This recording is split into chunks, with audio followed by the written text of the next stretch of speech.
Vinay Lal's collection of essays titled The History of History provides a thought-provoking critique of the prominent role of history in the national discourse and its social and political implications. According to Lal, the current emphasis on history is driven by the prevailing concerns of modernity. In contrast to the present dominance of historical debates, Lal argues that ancient Indian culture did not place much importance on historical facts and produced very little historical literature. However, he disagrees with the Orientalist viewpoint that this signifies a major deficiency in our civilization. Instead, he asserts that traditional India's indifference to history actually fostered inclusivity by devaluing the pursuit of power and identity based on historical certainty or rational knowledge. On the other hand, the modern intelligentsia has been engaged in contentious debates over various historical issues. However, Lal argues that the masses in our country are largely unconcerned with the historical accuracy of these arguments and are more comfortable accessing the past through non-historical means,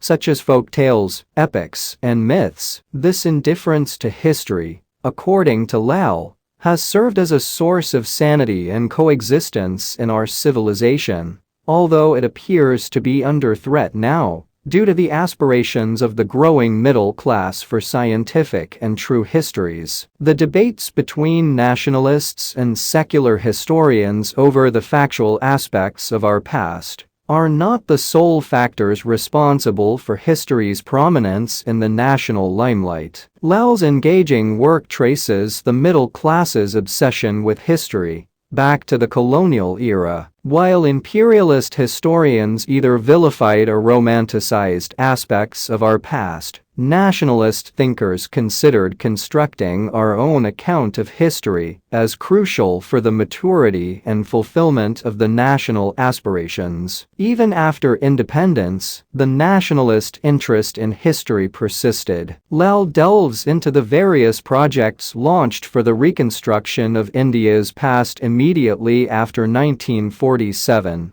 both by the central and state governments, as well as through private initiatives. Lal presents a groundbreaking perspective on the study of Indian history. By examining the political dynamics involved in its writing, it delves into the intricate relationship between a civilization and its historical consciousness and approach. He argues that for a comprehensive understanding of history, it is essential to employ a language accessible to the general public in India and engage with elements of mythology, non-historical narratives, and folklore. By doing so, it emphasizes the necessity of bridging the gap between scholarly research and the broader public's perception of history.